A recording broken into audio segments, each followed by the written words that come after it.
Hello viewers, আশা করছি সবাই ভালো আছেন। আজ আমি আপনাদের জন্য generation to generation drummer last পার্টের গল্প নিয়ে এসেছি।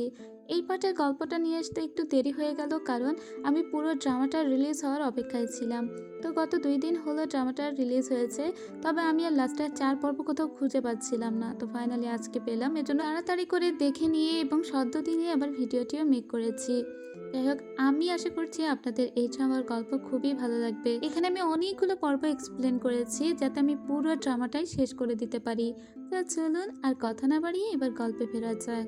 এই পর্বের শুরুতেই দেখতে পাই গোয়ান ছদ্মবেশ নিয়ে জুচিকে ধরেছিল আর জুচিকে বলছিল, তোমার জন্য এই বিয়েটা ভালো হবে না। তুমি যদি সত্যি কাউকে ভালোবেসে থাকো তাহলে তাকেই বিয়ে করো।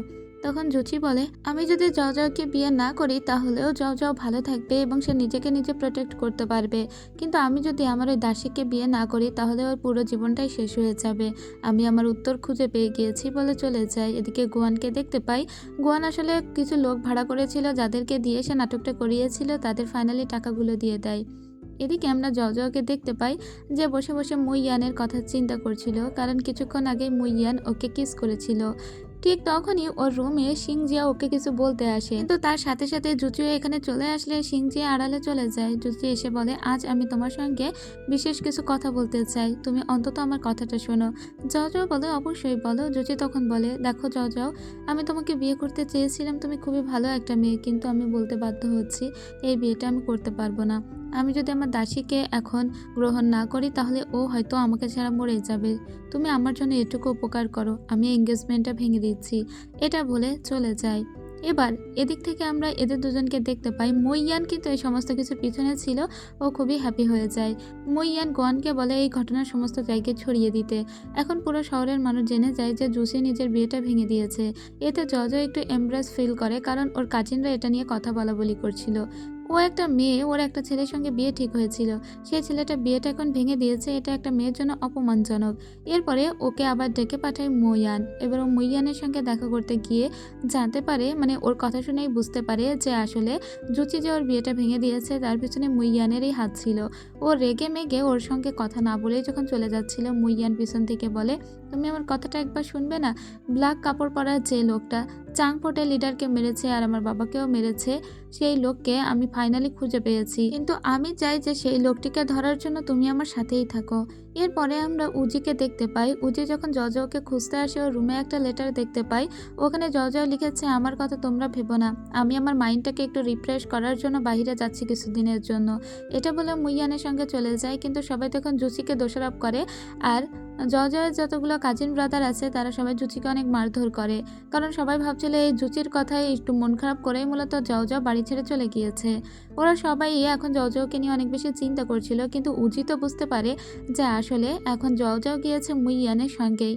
উজি বলে, এখন আমাদের অপেক্ষা করা ছাড়া সত্যি কিছু করার নেই। এদিকে জওকে দেখতে পাই, সে মুইয়ানের সঙ্গে এসেছিল এবং তারা একটা পথ বরাবর হাঁটছিল। আর ওদের কাছে একটা ম্যাপও দেখতে পাই। ওরা মূলত শি ব্রাদার্স নামের কাউকে খুঁজছে, যাদের কাছে গেলে ওরা সেই জেড সানফ্লাওয়ারটা খুঁজে পাবে। হাঁটতে হাঁটতে জয়ের পা লেগে গেলে ওকে পিঠে করে নিয়ে মুইয়ান যেতে শুরু করে। এদিকে এরা সবাই মিলে ফিরে এসেছিল আঙ্কেলের কাছে। লিডার চি তখন বলে, তোমাদের সাহস কি করে হলো ওভাবে জওকে ফেলে আসতে? তখন উজি বলে, আপনি যদি বলেন তাহলে আমি জওকে খুঁজতে যেতে পারি। ওর আঙ্কেল তখন বলে, মুইয়ান নিশ্চয় জওকে কিডন্যাপ করেছে, এখন আমাদের অপেক্ষা করতে হবে, দেখা যাক সে কি করে। এদিকে মুইয়ানকে দেখতে পাই। ওরা যে সফরে বেরিয়েছিল, এই সফরটা ছিল অনেক লম্বা, কয়েকটা দিন কয়েকটা রাত ওদের একসঙ্গে কাটাতে হয়। এই সময়ের ভিতরে ওরা নিজেদের গল্পও করছিল, মুইয়ান ওর বাবার কথা, ওর কাকুর কথা, আর জও ওর ফুপির কথা। এরপর ওরা একটা গ্রামে চলে আসে, যেখানে একটা বাজারে ওরা মূলত সেই ব্রাদার্সদের খোঁজ করছিল। খুঁজতে খুঁজতে ওরা একটা খাদের কিনারে এসে দাঁড়ায়। তখনই ওদের ফিল হয় যে কেউ পিছন থেকে ওদেরকে আক্রমণ করার চেষ্টা করছে, আর এই লোকগুলো সব কালো কাপড় পরুয়া ছিল। তবে এই যে লোকগুলো ওদেরকে এখন অ্যাটাক করেছিল, এদের ফাইটিং স্কিল অনেকটা চিংসু সেক্টের মতোই ছিল, মানে লিডার জি এর যে সেক্ট, ওই সেক্টের মতো। তাহলে কেউ ওদের পরিচিত কেউ ওদের উপর অ্যাটাক করলো, এদের থেকে বাঁচার জন্য ওরা ফাইট করে সোজা খাদে দুজনেই ঝাঁপিয়ে পড়ে। খাদে ঝাঁপিয়ে পড়ার পরেও ওরা দুজনেই বেঁচে গিয়েছিল। এরপরে ওরা চিন্তা করে শি ব্রাদার্সদের খুঁজতে হবে এবং কারা তাদের উপর আক্রমণ করেছিল এই ব্যাপারটাও জানতে হবে, কারণ ওদের ওই আক্রমণের ধরনটা অনেকটা চিংসু সেক্টের মতো ছিল। এরপরে ওরা শি ব্রাদার্সদের খুঁজেও পেয়ে যায় এবং সেখানে নিজেরা আশ্রয় গ্রহণ করে। এবার এই সময় আমরা দেখি যে বেশ অসুস্থ হয়ে পড়েছিল মুইয়ান, তাই যাও যাও ওর জন্য কিছু খাবার বানাচ্ছিল। এরপরে এরা এখানে এমন একটা লোকের দেখা পায় যে নাকি জাওজাওয়ের ফুপির বন্ধু ছিল এবং তারা একসঙ্গে অনেক টাইম অতিবাহিতও করেছিল। সেই লোকটা এখন অনেক অসুস্থ। এই লোকটা প্রায় মৃত্যু শয্যায় আছে, তবে সে এখনো পর্যন্ত জাওজাওয়ের ফুপিকে ভীষণভাবে মনে রেখেছে। তারা একটা টিম ছিল, একই টিমের হয়ে কাজ করত, তাই কোনোভাবেই সে জাওজাওয়ের ফুপিকে আজও ভুলতে পারেনি, কারণ তার জন্য সে আজও পর্যন্ত বেঁচে আছে। তবে তাদের এক টিমমেটই মূলত তার সঙ্গে বিট্রাই করেছিল, আর জাওজাওয়ের ফুপি মূলত তাকে বাঁচিয়েছিল। আচ্ছা, জাওজাওয়ের ফুপিকে আমরা পিংসু বলবো। তো এই লোক আজকে জাওজাওকে বলে তোমার ফুপি কেমন আছে। জাওজাও তখন বলে ভালো আছে। ওই লোক যেহেতু এমনিতেই অসুস্থ এবং জানেও না জাওজাওয়ের ফুপি শেষ পর্যন্ত কি হয়েছিল, তাই জাওজাও আর ওই লোককে শেষ পর্যন্ত কষ্ট দেয় না। শেষবেলায় আমরা দেখতে পাই লোকটা সামনের দিকে হেঁটে যাচ্ছে আর তাকিয়ে তাকিয়ে হাসছে, মনে হচ্ছে সে কোনো একটা সঙ্গে মিশে যাচ্ছে। আর কিছুক্ষণ পরে লোকটা মারাও যায়। তবে লোকটার কাছ থেকে ওরা অনেক কিছু জানতেও পেরেছিল, যে নিজেদের ভিতরেই এমন কিছু বিট্রায়ার লুকিয়ে আছে যারা হয়তো তাদেরকে পিছন থেকে ছুরি মারার চেষ্টা করবে। তাই এরপরে ওরা আবার ফিরে আসে এবং ওরা সিংজিয়ার সঙ্গে দেখা করে আর বলে যে আমাদেরকে এখন চি শি সেক্টর যেতে হবে। চি শি সেক্টর লিডারের ভিতরে কিছু একটা ঝামেলা আছে। এবার আমরা চি শি সেক্টর লিডারকে দেখতে পাই। এই লিডার আসলে কিছু একটা ঝামেলাময় কাজ করছিল, সে নিষিদ্ধ কোনো একটা কিছু ফলো করছিল, যেটা দিয়ে সে অনেক শক্তিশালী হতে পারবে। আবার জাওজাওয়ের ফুপির ওই যে বন্ধু একটু আগে মারা গেল, তার সঙ্গেও যে বিট্রাই করেছিল সেটাও এই লোক। তো চাং ফোর্টের যে চাং লিডার মারা গিয়েছিল তার মৃত্যুর পিছনেও হয়তো এই লোক দায়ী থাকতে পারে, আর সেজন্য ওরা এই লোকটিকে ফলো করার চেষ্টা করে। এই লোকটি কি করতে চেয়েছিল সেটা জানার চেষ্টা করে, তাই সিংজিয়াকে দিয়ে প্রথমত এই লোকটিকে ড্রাগ অ্যাডিক্টেড বানিয়ে নেয়। আর তারপরে ওরা ওই লোকের কাছে গিয়ে বলে এবার আপনি সত্যি করে বলুন, ওই কালো কাপড় পরুয়া লোকটি কি আপনি? ওই লোকটি তখন বলে কালো কাপড় পরুয়া লোকটি আমি নই, তবে কালো কাপড় পরুয়া লোকটি আমার সঙ্গে অনেকবারই দেখা করতে এসেছে এবং কিছু একটা সিক্রেট বলতেই যাবে তখনই পিছন থেকে কেউ একটা ওই লোককে ছুরি মেরে পালিয়ে যায়। তো ওরা জানতেও পারলো না যে আসলে লোকটি শেষ পর্যন্ত বলতে চেয়েছিল কি। ওরা যখন বাহিরে আসে তখনই ওই লোকের একটা ডিসাইপল, যে লোকটি মারা গেল সেই ডিসাইপল এসে অনেক হম্বিতম্বি করে আর মুইয়ানকে বলে সেই আমার মাস্টারকে মেরেছে, তাই মুইয়ানকে এখানে আটকে রাখার সিদ্ধান্ত নেওয়া হয়। এবার ওরা যখনই মুইয়ানকে আটকে রাখতে যাবে মুইয়ান এখান থেকে পালিয়ে যায় আর জাওজাও একটা চিঠি লিখে মুইয়ানকে জানায় যে আমি পরে তোমার সঙ্গে দেখা করে নেব। এরপরে আমরা জাওজাওয়ের মাকে দেখতে পাই। জাওজাওয়ের মা অনেকদিন পরে জাওজাওয়ের সঙ্গে দেখা করছে। এরপরে জাওজাও বলে আমাদের গুয়ান আঙ্কেলের সঙ্গে দেখা হয়েছিল, সে মারা গিয়েছে, তার ওর ওই ফুপির বন্ধু। যাই হোক, এরপরে এখানকার যা কাজকর্ম সেটা মিটিয়ে জাওজাওয়ের বাবা এবং মায়ের সঙ্গে ফিরে যাবে এই সিদ্ধান্ত নিয়েছিল, কিন্তু ওখানকার ওই ডিসাইপলটা সে অতিরিক্ত বেশি কথা বলতে থাকে। এরপরে যখন জাওজাও ফিরে আসে তখন লিডার জি এর সঙ্গে তার দেখা হয়।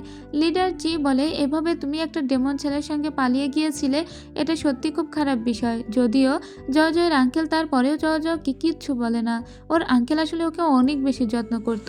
এরপরে আমরা জাওজাওয়ের বাবা মাকে দেখতে পাই, দুজনেই জাওজাওকে বোঝাচ্ছিল যে একজন ডেমনের প্রেমে পড়লে তার পরিণতি কি হয়। তার ফুপিও পড়েছিল কিন্তু পরিণতি ভালো হয়নি। ওরা জাওজাওকে এটাই বোঝানোর চেষ্টা করছিল যেভাবেই হোক মন থেকে ওকে মুছে ফেলো। মুইয়ান তোমার জীবনের জন্য সঠিক ব্যক্তি নয়, বরং উজি তোমার জন্য অনেক ভালো মানুষ, আমরা উজির সঙ্গে তোমাকে বিয়ে দেব। কিন্তু জাওজাও উজিকে ভালোবাসে না, ও মুইয়ানকে বিয়ে না করলেও উজিকে বিয়ে করবে না। ওর মাকে বলে দেয় তোমরা আমাকে নিয়ে চিন্তা করো না, তোমাদেরকে ছেড়ে আমি কখনো পালিয়ে যাব না। এরপরে জাওজাও যখন জঙ্গলে বসেছিল ওর কাছে একটা লেটার পাঠিয়েছিল মুইয়ান, কিন্তু ও মুইয়ানের সঙ্গে আর দেখা করতে যায় না। এরপরে ও একটা সিক্রেট জায়গায় এসেছিল আর সেখানেই ওর উজির সঙ্গে দেখা হয়। উজি মূলত আজকে একে কিছু কথা বলতে চেয়েছিল, মনে হয় নিজের মনের কথাটাই বলতে চেয়েছিল, কিন্তু জাওজাও সেই সুযোগটা উজিকে দেয় না। উজি যখনই বলতে যাবে যে জাওজাও আমি তোমাকে, জাওজাও তখনই ওকে আটকে দেয়। এরপরে জাওজাও যখন রুমে আসে তখন ওর দেখা হয়ে যায় মুইয়ানের সঙ্গে। মুইয়ান চুরি করে লুকিয়ে ওর রুমে প্রবেশ করেছে। জাওজাও বলে তুমি এখানে? মুইয়ান বলে, তোমাকে চিঠি লিখেছিলাম, তুমি আমার চিঠির উত্তর দাওনি, আমার সঙ্গে দেখাও করতে চাওনি, তাই বাধ্য হয়ে এখানে আসতে হয়েছে। আর এটা বাইরে থেকে আঙ্কেল চি বা অন্য অন্য যারা আছে তারা সবাই বুঝতে পারে এবং মুইয়ানকে ওরা এখানে আটকে দেওয়ার সিদ্ধান্ত নেয়। জো তখন বলে ও জাস্ট আমার সঙ্গে দেখা করতে এসেছিল, আর তাই ওকে আপনারা আটকাবেন না। আঙ্কেল চি তখন বলে, তুমি কি জানো তোমার ফুপির সঙ্গে যে স্কিন পেইন্টের ডেমনটা থাকতো সেটা হলো এই মু চিয়ানের বাবা, তাই মুইয়ানের সঙ্গে তোমার কোনো সম্পর্ক থাকতে পারেই না। মুইয়ানের বাবা তোমার ফুপিকে মেরেছে, এখন তুমি কিনা ওর সঙ্গে জড়াতে চাও? এই কথা শুনে মুইয়ান বলে, আমার বাবা কখনোই পিংশুকে মারতেই পারে না। এটা বলে ও চলে যায় আর বলে, আমি প্রমাণ নিয়ে আসবো। এদিকে আমরা আঙ্কেল চি এর কথা অনুযায়ী জানতে পারি যে একবার কিছু আততায়ীর হাতে ধরা পড়েছিল পিংশু, তখন একটা স্কিন পেইন্টের ডেমন এসে পিংশুকে বাঁচিয়েছিল।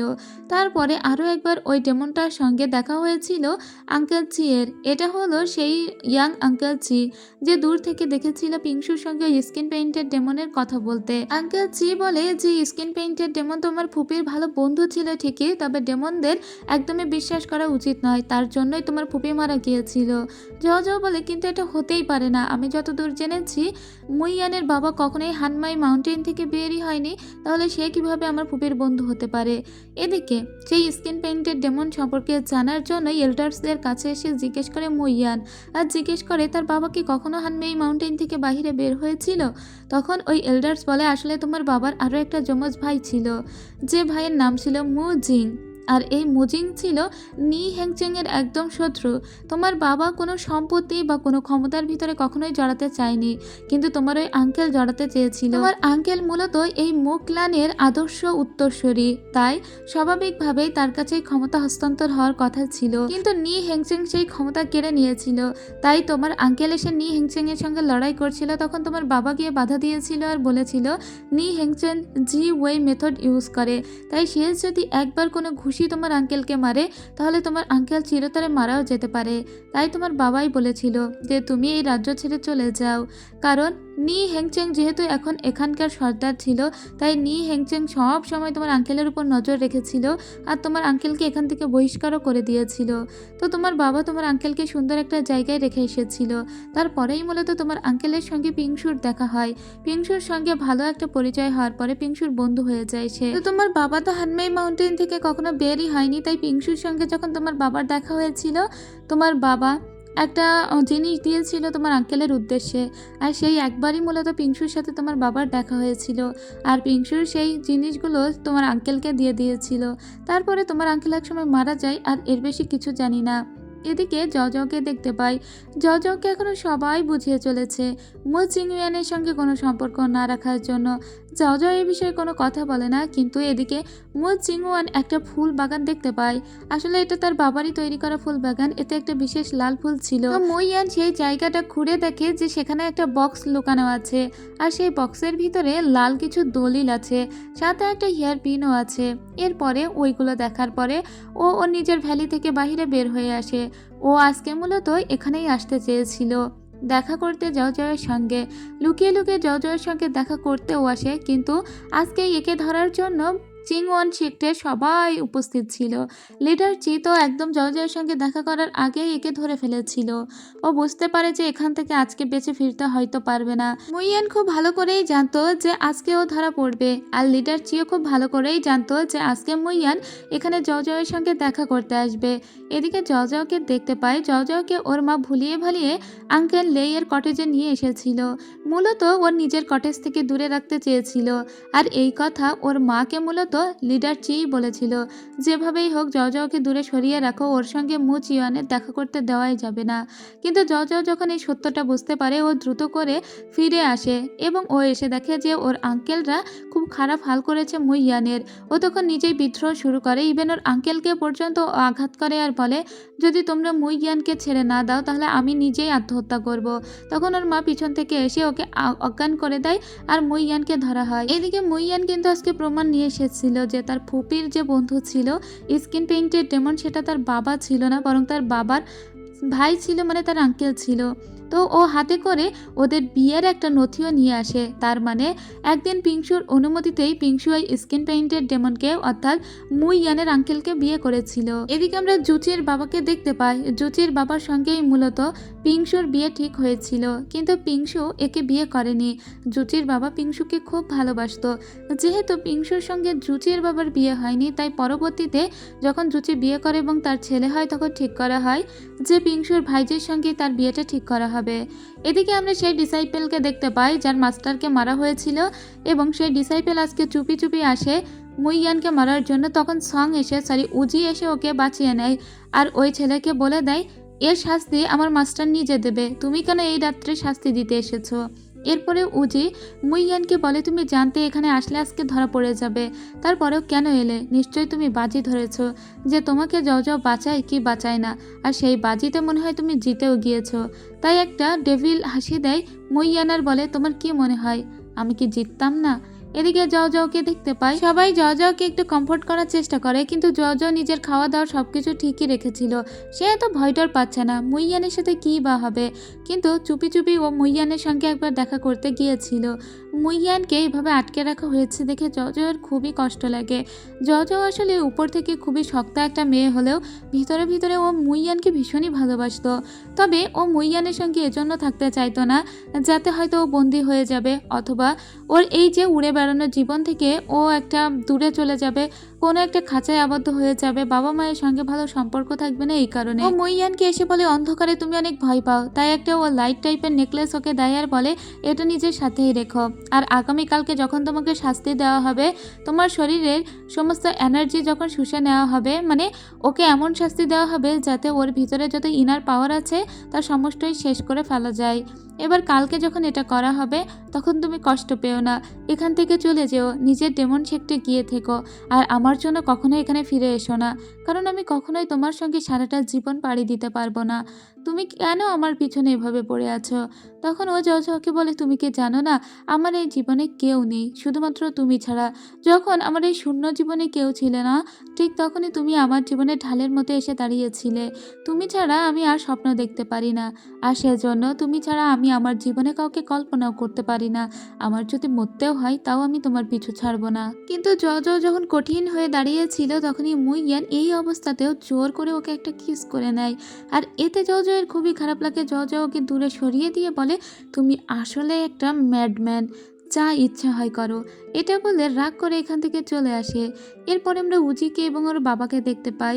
উজির বাবা উজিকে বলছিল এই সময়টা কেটে যাবে, জওয়ের সঙ্গে কোনোভাবেই মুইয়ান সম্পর্ক রাখতে পারবে না, তাই যেভাবেই হোক তুমি জওকে একটু পেস্টার করবে এবং জওকে এমনভাবে ইমপ্রেস করার চেষ্টা করবে যাতে তোমার সঙ্গে জও সারাটা জীবন কাটাতে চায়, আর তুমি মুইয়ানকেও বাঁচানোর চেষ্টা করো না। কিন্তু উজি বলে যে মুইয়ান তো কোনো অন্যায় করেনি, তাহলে কেন আমরা ওকে এভাবে শাস্তি দেব? ওর বাবা বলে আপাতত তুমি চুপ থাকো। এদিকে আমরা একটা ফ্ল্যাশব্যাক দেখতে পাই যেটা জুসির বাবা চিন্তা করছিল। জুসির বাবার সঙ্গে আজকে যখন জওয়ের দেখা হয়, জও বলে আঙ্কেল আমি ভীষণই দুঃখিত, আমার ফুপির সঙ্গে আপনার বিয়েটা হয়নি বরং অন্য কারোর সঙ্গে হয়েছিল। তখন ওর আঙ্কেল বলে তুমি জানো আমি তোমার ফুপিকে কতটা ভালোবাসতাম, মার্শাল আর্টে তোমার ফুপি যেমন ভালো ছিল আমিও তেমন ভালো ছিলাম, আমি তোমার ফুপিকে কত বিদ্যা শিখিয়েছি, মুনলেক নামে একটা বিশেষ বিদ্যা আমি তোমার ফুপিকে শিখিয়েছিলাম। তবে সে যদি একবার বলতো সে অন্য কাউকে ভালোবাসে তাহলেও আমি তাকে নির্দ্বিধায় ছেড়ে দিতাম, কিন্তু সে কখনো আমাকে বলেনি, বরং আমার সঙ্গে বিশ্বাসঘাতকতা করলো। এর পরের দিন সকালের দৃশ্য দেখানো হয়। আজকে শাস্তি দেওয়া হবে মুইয়ানকে। সবার সামনে স্টেজে মুইয়ানকে তোলা হয়েছে। জও একদম নির্বিকার হয়ে দাঁড়িয়ে আছে। মুইয়ানের শরীরের ভিতরে যত শক্তি আছে তার সমস্ত আজকে শেষ করে ফেলা হবে। জও তবুও স্থির হয়ে দাঁড়িয়ে আছে যেন ওর কোনো কিছুই করার নেই। এদিকে আমরা দেখতে পাই দুটো লম্বা লম্বা শুয়ের মতো কিছু তোলা হচ্ছিল যা দিয়ে ওর শরীরের ইনার পাওয়ারকে নষ্ট করে দেওয়া হবে। ও তখন সামনে না এসে থাকতে পারে না, ওর আঙ্কেলকে বলে আঙ্কেল ওকে কি মাফ করে দেওয়া যায় না, ও ওর শেকটে ফিরে যাবে। তার সত্ত্বেও ওর শরীরে দুটো সুই পিন করে দেওয়া হয় এবং ওর শরীরে আরও দু একটা পিন দেওয়া হবে যখন তখন জও উপরে উঠে আসে আর সবার বিরুদ্ধে বিদ্রোহ করে আর বলে আর কেউ মুইয়ানের দিকে একটা পাও বাড়াবে না, এবং ওর কাছে সমস্ত রকমের অস্ত্রশস্ত্র ছিল, এমনকি বোমাও ছিল। তো ও এখান থেকে বোমা মেরে জওকে নিয়ে পালিয়ে যাচ্ছিল, সরি মুইয়ানকে নিয়ে পালিয়ে যাচ্ছিল। কিন্তু ঠিক তখনই জুচির বাবা এসে ওকে আটকে দেয় আর বলে তোমার ফুপির মতো ভুলটা তুমি করো না জও। এবং জও তখন সেই মুনলেক মানে যেটা ওর ফুপিকে শিখিয়েছিল জুচি সেটা ইউজ করে ওই আঙ্কেলকে হারিয়ে দেয়। আর সরি বলে যখন চলেই যাচ্ছিল তখন আমরা সেই ডিসাইপেলকে দেখতে পাই, যে ডিসাইপেল সবসময় মারতে চায় মুইয়ানকে। তাছাড়া ওই ডিসাইপেল বলেই দেয় যে এখান থেকে মুইয়ানকে নিয়ে চলে গেলেও ও বাঁচবে না। জো মুইয়ানকে নিয়ে কোনো রকমে ওখান থেকে পালিয়ে তো আসে, কিন্তু আসলে মুইয়ানকে যেসব ছুরি দিয়ে আঘাত করা হয়েছিল তাতে মুইয়ানের অবস্থা খুব খারাপ ছিল, কারণ ওতে বিষ মেশানো ছিল। এদিকে আমরা আঙ্কেল লেইকে দেখতে পাই। জর্জ যেহেতু নিজের আঙ্কেলকে হার্ট করেছিল তাই তাকে সুস্থ করা হচ্ছিল।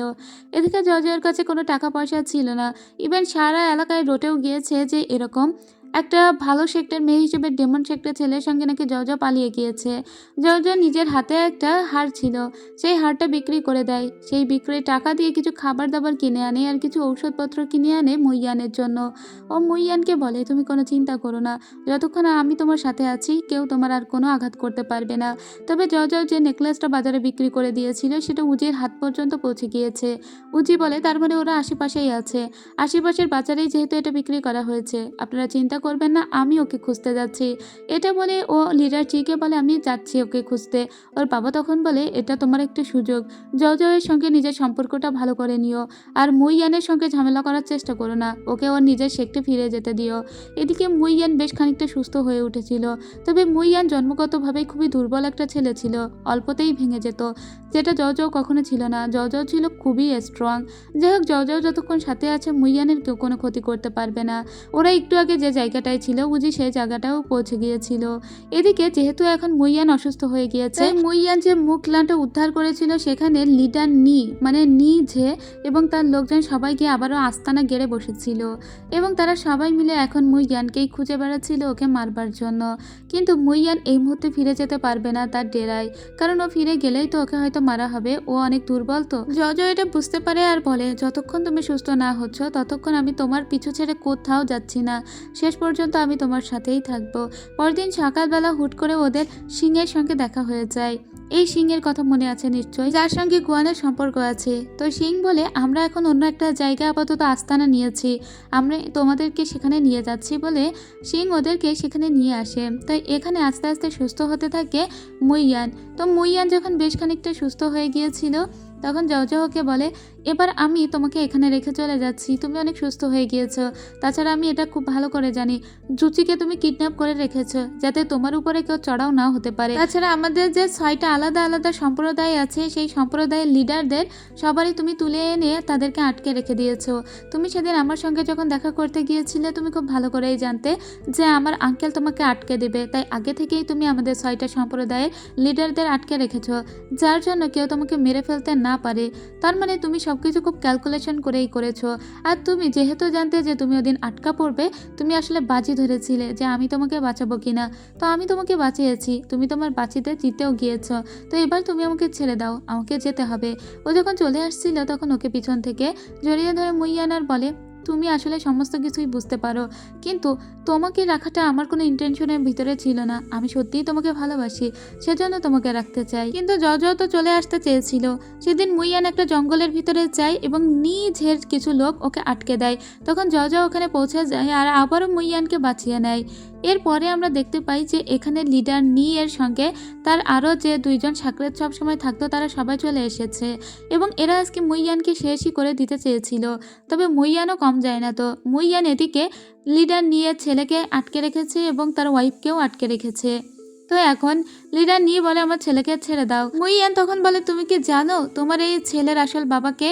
এবং তখন সবাই মিলে পয়েন্ট করে এই লোকটির দিকে। লিডার বলে এতকাল ধরে আমি তোমাকে আমার ডান হাত বানিয়ে রেখেছি আর ভিতরে ভিতরে তুমি কিনা আমার ওয়াইফের সঙ্গেই সম্পর্ক রেখেছিলে। কিন্তু ওর ওয়াইফ ততবারই লিডার বলতে থাকে ওই ছেলে শুধুমাত্র আমার আর আপনার ছেলে, আমার কারোর সাথেই সম্পর্ক ছিল না। আপনি কেন বিশ্বাস করছেন না? আপনার ওই সাকরেদের সঙ্গে আমার কোনো রকমের সম্পর্ক ছিল না, আর এটা আমি আমার জীবন দিয়ে প্রমাণ করতে পারি। এটা বলে ওই মহিলা নিজেই নিজেকে হত্যা করে ফেলে। আর এটা দেখে এই লোক সহ্য করতে পারে না, তাই লিডার পিছন থেকে ছুরি মেরে দেয়, কারণ এই লোকটি সত্যি লিডার এর স্ত্রীকে ভালোবাসতো। তবে ওই সন্তানটি তাদেরই সন্তান ছিল। এবার লিডার এর কাছে লিডার যখন মারা যাচ্ছিল মুইয়ান ওর কাছে গিয়ে বারবার শোনার চেষ্টা করে যে কালো কাপড় পরুয়া লোকটিকে, তবে লিডার সেটা বলার আগেই মারা যায়। এখানে মানে পরিবারের একটা ইতি কিন্তু অলরেডি হয়ে গিয়েছে। তবে এটা দেখার পরে জয়ের খুব খারাপ লাগে আর বলে, লিডার নিয়ের স্ত্রী কোনো অন্যায় করেনি, তার সত্ত্বেও তুমি কেন এমন একটা সন্দেহের বীজ লিডার এর মনে দিয়েছিলে যার জন্য তার স্ত্রীকেই মরতে হলো? মুইয়ান তখন বলে, শুধুমাত্র ছেলে মানুষকে এই সন্দেহের বীজটাই দিলে তারা দুর্বল হয়ে পড়ে, তাই আমি সেটা ইউজ করেছি। তবে আমি এটা সত্যিই ভাবিনি যে লিডার এর স্ত্রী নিজে মরে তারপরে এটা প্রমাণ করবে, তাহলে আমি কখনোই এই কথা বলতাম না। জয় তখন বলে, তুমি চেয়েছিলে আমি তোমাকে ছেড়ে চলে যাই কিনা দেখতে, কিন্তু আমি তো তোমাকে ছেড়ে এখনও চলে যাইনি। ইভেন আজকেও তোমাকে বাঁচালাম, নিশ্চয়ই তুমি জয়ী হয়েছ। আর তাই এবার তুমি যে কাজটা করেছো তার জন্য আমি তোমাকে আর ক্ষমা করতে পারছি না, তাই আমাকে এবার ছেড়ে চলে যেতেই হবে। এটা বলেও রাগ করে চলে আসে। তবে জয় যখনই চলে যায় তখনই পিছন থেকে মুইয়ান অজ্ঞান হয়ে পড়ে যায়। জয় এটা দেখে আবারও চলে যেতে পারে না। মুইয়ানকে রুমে নিয়ে আসা হয়। মুইয়ানের যখন জ্ঞান ফেরেও সব জায়গায় পাগলের মতো জয়কে খোঁজে এবং জয়কে এখানে দেখতে পেয়ে ওকে জড়িয়ে ধরে বলে, আমি ভেবেই নিয়েছিলাম যে তুমি হয়তো আমাকে ছেড়ে চলেই গিয়েছো। জয় বলে, আমি এখনো চলে যাইনি, আমি এখনো তোমার আশেপাশেই আছি। এরপরে জওর সঙ্গে সুন্দর করে কথা বলে, আস্তে আস্তে কথা বলে, আর জও সিদ্ধান্ত নেয় আরও কয়েকটা দিন এখানে থেকে যাবে। কিছুদিন পরে জও মুইয়ানকে নিয়ে একটা জায়গায় আসে আর বলে, তুমি না জানতে চেয়েছিলে ছোটবেলায় আমি কীরকম জীবনযাপন করেছি, তাই আমি এই ছবিগুলো এঁকেছি। ওকে অনেকগুলো পোর্ট্রেটের ভিতরে নিয়ে আসে আর বলে, দেখো মুইয়ান, আমিও তোমাকে অনেক ভালোবাসি, তবে আমার কাছে আমার পরিবারটাও অনেক বেশি। আমি আমার পরিবারকে ছেড়ে তোমার সঙ্গে সারা জীবন সময় কাটাতে পারবো না। আমি যদি তোমার সঙ্গে আজকে পালিয়ে এখানে বিয়ে করি তাহলে আমার পরিবার আমার উপর রাগ করবে, কেউ আমার সাথে কোনো সম্পর্ক রাখবে না। আমি তোমাকে ভালোবাসি, সেই ভালোবাসাটা আমার মনেই থাকুক। তুমি তোমার মতো থাকো, আমি আমার মতো থাকি। যদি কোনো দিন সুযোগ হয় তাহলে ভাগ্যই আমাদের এক করবে। এটা বলে কে একটা কিস করে ওই দিন ওখান থেকে ছেড়ে চলে আসে। মুইয়ানকে জোর করলে ও তো আসতে দিবে না, তাই আস্তে করে ওকে বুঝিয়ে জও চলে আসে। কিংবো যখন দেখে যে জও এত বড় অন্যায় করার পরেও একদম মাথা উঁচু করে এই শেকটে আবার ফিরে এসেছে, তখন অবাক হয়ে যায়। জও নিজের যে অস্ত্র, নিজের হাতের আরও যে অ্যাক্সেসরি ছিল তা সব ওর আঙ্কেলের সামনে জমা দিয়ে বলে, আমি একটা ডেমনকে হেল্প করেছি, তাই আমি অন্যায় করেছি। তো এই সেক্টের রুলস অনুযায়ী আমাকে যে শাস্তি আপনারা দিবেন আমি সেই শাস্তি মাথা পেতে নেব। তখন জওকে 7টি বেতের আঘাত দেওয়া হয়, কিন্তু এই আঘাতগুলো এতটাই কঠিন ছিল যে এই আঘাতে যে কেউ মারাও যেতে পারে। এটা অন্য কারো সহ্য হচ্ছিল না, কিন্তু জও সমস্ত আঘাতটাই মাথা পেতে নেবার চিন্তা ভাবনা করেছে। তাই জও এই আঘাতটা নেওয়ার জন্য সবার সামনে এসে হাজির হয়, আর ওর আঙ্কেল বলে, আঘাতগুলো আমি নিজে করব। এরপরে আঙ্কেল জি ওকে নিজে একটা করে আঘাত দেয়, আর ছোটবেলার কথা চিন্তা করে সেই ছোট্ট মেয়েটি জওকে কোলে পিঠে করেই এক প্রকার মানুষ করেছে এরা। সবার ভীষণ কষ্ট হচ্ছিল, আর উজিরও প্রচুর কষ্ট হচ্ছিল। সব থেকে বেশি খারাপ লাগছিল আঙ্কেল জি এর, কারণ আঙ্কেল জি যতটা ভালোবাসে জওকে ততটা তার ফুপিও তাকে ভালোবাসতো। আর উজির চোখ দিয়ে তো পানি চলেই এসেছে। এদিকে মুইয়ানও কিন্তু ভালো করেই জানে যে জও ফিরে গিয়েছে, মানে জয়ের জন্য বড় কোনো শাস্তি অলরেডি ওয়েট করছে। যাই হোক, এরপরে জওকে 1 বছরের জন্য শাস্তি দেওয়া হয় এবং ওকে একটা গুহার ভিতরে আটকে রাখা হয়, যে গুহার ভিতরে একমাত্র উজি ব্যতীত কেউই প্রবেশ করতে পারবে না। এদিকে ওকে যে এই 1 বছরের জন্য কারাদণ্ড দেওয়া হয়েছিল সেই কথাটা আবার মুইয়ানকে জানানো হয়। মুইয়ান তখন বলে, জয়ের সঙ্গে আমার আর কোনো সম্পর্ক নেই, ও আমাকে শেষবারের মতো ছেড়ে চলে গিয়েছে, তাই ওর শাস্তিটা নিতান্তই ওর, আর আমার জীবনটা নিতান্তই আমার। আজকে থেকে ওর জীবন ওর মতো আর আমার জীবন আমার মতো। যদিও ভিতরে ভিতরে মুইয়ান কিন্তু জ্বলে পুড়ে শেষ হয়ে যাচ্ছিল, কিন্তু কি আর করা যাবে, জও ওকে সুন্দর একটা উপদেশ দিয়ে চলে গিয়েছে, তাই ও এটা মেনে নিয়েছে। আর ও এটাও মনে মনে ভাবছে, উজি যেহেতু জয় টেক কেয়ার করছে তার মানে জও ভালোই থাকবে, কারণ উজি জওকে খুবই ভালোবাসে, সেটা সবাই বুঝতে পারে। এদিকে লিঙ্গোর বাবাকে এসে বলে, কেন তোমরা জওকে এত ভালোবাসো আমি বুঝতে পেরেছি। জও কত বড় একটা অন্যায় করে তারপরে মাথা উঁচু করে শাস্তি পেতে চলে আসে। আমি কখনোই আসলে বাবা জয়ের মতো হতে পারবো না, তাই আমি তোমার কাছে অনুমতি চাই। আমি এখান থেকে বেরিয়ে একটু দুনিয়াটা এক্সপ্লোর করতে চাই, আর আমার সঙ্গে ফেংসিকেও নিয়ে যেতে চাই। ওর বাবা তখন ওকে অনুমতি দেয়, তাই ও ফেংসিকে সাথে করে নিয়ে এখান থেকে বেরিয়ে পড়ে। ও একটু দুনিয়াটা এক্সপ্লোর করতে চায়, নিজের মার্শাল আর্ট বিদ্যা আরও বেশি ভালো করতে চায়। ফেংসি বলে, আমি আমৃত তোমার সাথে আছি। এই ছেলেটি আসলে ওকে খুবই ভালোবাসতো। এদিকে অনেকটা দিন সময় কাটতে থাকে। এই 1 বছরের ভিতরে জয়ের সঙ্গে উজি ছাড়া আর কারোর দেখা হয় না। উজি ওর জন্য পেইন্ট নিয়ে আসে, রং নিয়ে আসে, ওরা একসঙ্গে অনেকটা টাইম স্পেন্ড করে। তো একদিন আমরা লিংবকে দেখতে পাই। লিংব আসলে একদিন উজিকে বলেছিল, তুমি আমাকে ভালোবাসো না জানি, কিন্তু আমিও তোমাকে জোর করব না। এটা বলেই মূলত সেদিন লিংব চলে গিয়েছিল। এদিকে আমরা আবার আশিয়ানকে দেখতে পাই আর গোয়ানকে দেখতে পাই, ওদের দুজনের বিয়ে হয়ে গিয়েছিল। যাক, এত খারাপ সময়ের ভিতরে ভালো কিছু হলো, আর সেটা হলো ওদের বিয়েটা। তো ওদের বিয়েটা খুব ধুমধাম করে হয়ে যায়। আর এই বিয়েতে নিমন্ত্রণও পাঠানো হয়েছিল জজকে। জজ তো যেতে পারবে না, তাই ওর জন্য কিছু খাবার দাবারও ওরা পাঠিয়েছিল। এরপরে উজি একদিন কিছু ওষুধের ব্যাপারে কথা বলতে যায় আঙ্কেল লেইয়ের সঙ্গে। আঙ্কেল লেই তখন বলে, 1 বছর হয়ে যাচ্ছে, জজয়ের সঙ্গে একমাত্র তুমিই দেখা করতে পারো। এই সময়ের ভিতরেও যদি জজকে তুমি ইমপ্রেস না করতে পারো তাহলে হয়তো কখনোই পারবে না। তাই একটু নিজে শক্তিশালী হয়ে নিজের মনের কথাটা জজকে জানিয়ে দাও। তখন উজি জজয়ের সামনে আসে এবং জজকে বলে, আজকে তোমার কোনো কথাই আমি শুনবো না, আমি তোমাকে আমার মনের কথাটা বলতে চাই। জজ তখন উজিকে বলে, তুমি আমাকে কি মনের কথা বলবে আমি জানি, কিন্তু তুমি বিশ্বাস করো আমি এখন তোমাকে নিয়ে কিছুই ভাবতে পারছি না, আর আমি তোমাকে ভালোবাসি না। তুমি আমার সিনিয়র, আর আমি তোমাকে সিনিয়র ভাইয়ের মতোই দেখি, আর তোমাকে আমি সেভাবেই সারা জীবন শ্রদ্ধা করে যাব। তাই আমাদের সম্পর্কটার ভিতরে তুমি অন্য সম্পর্ক আনবে না। আমার ফিলিংসের এখনও কোনো পরিবর্তন হয়নি। তখন খুব মন খারাপ করে উঠে চলেই যাচ্ছিল উজি, তবে যাওয়ার আগে বলে, এখনও আমাদের হাতে অনেক সময় এসে যাও, তুমি চাইলে কোনো একটা দিন হয়তো আমার প্রেমে পড়তেও পারো। এটা বলেও চলে যায়। এদিকে আমরা লিংব আর ফেন্সিকে দেখতে পাই, ওরা কিছু কর্স সেলেবদের আন্ডারে পড়েছিল এবং ওরা দুজনেই ওদের সঙ্গে ফাইট করে বেঁচেও গিয়েছিল। এই সময়ের ভিতরে ওদের কেমিস্ট্রিটা মজবুত হয়ে যায়।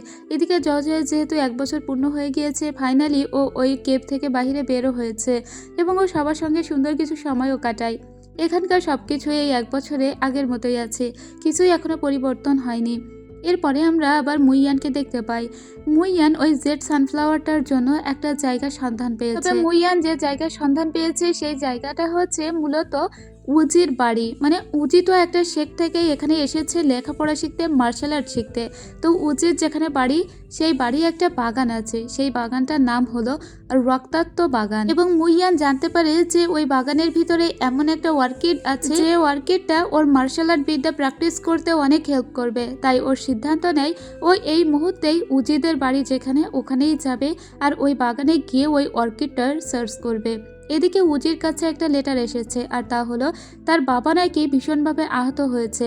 তাই দ্রুত করে ও তার নিজের বাড়ি চলে আসে, আর সাথে করে জজকেও নিয়ে এসেছিল। এটা হলো উজির ভাই সুজি। এবার সুজি জানায় যে তার বাবা ভয়ঙ্করভাবে অসুস্থ এবং তার বাবার জীবন্ত লাশে পরিণত হয়েছে, তার মানে হলো কর্পস স্লেভ। এবার এটা নিয়ে যখন উজিরা আসে কথা বলতে বড়দের সঙ্গে, তখন বড়রা বলে যে উজির বাবা অন্যায় করেছে, কারণ সে কর্পস স্লেভ হয়ে গিয়েছে, আর তাই তার বাবাকে এখন মেরে ফেলা উচিত, না হলে তার বাবা যদি বেঁচে থাকে তাহলে আরও অনেক মানুষের ক্ষতি করবে। উজি তখন বলে, আপনারা আন্দাজে আমার বাবাকে ব্লেম দিচ্ছেন কেন, আমি আগে আমার বাবাকে দেখব। তখনই আমরা উজির বাবাকে দেখতে পাই, আসলেই তাকে এমন কোনো জাদু করা হয়েছিল যাতে সে কর্পস স্লেভে পরিণত হয়েছে। আর এখন সবাই উজির বাবাকে মারতে চায়, তবে উজির জও এরা তো আর মারতে দিতে পারে না। সত্যটা অনুসন্ধান করার জন্য ওরা সবার সঙ্গে ফাইট করে ওর বাবাকে অন্যত্র পাঠিয়ে দেয়, আর সেটা হলো লুই ইয়াং ভ্যালি। আর এদিকে উজিকে নিয়ে এরা চলে আসে, কারণ উজি ওদের সঙ্গে ফাইট করতে গিয়ে বেশভাবে ইনজুর্ড হয়েছে। তবে উজিকে সব থেকে বেশি ইনজুর্ডটা যে করেছে সেটা হলো ওর নিজের ভাই। এদিকে উজির বাবাকে পাঠিয়ে দেওয়া হয়েছে জজের বাবা মায়ের কাছে, কারণ জজের মা নিজেও একজন ডক্টর।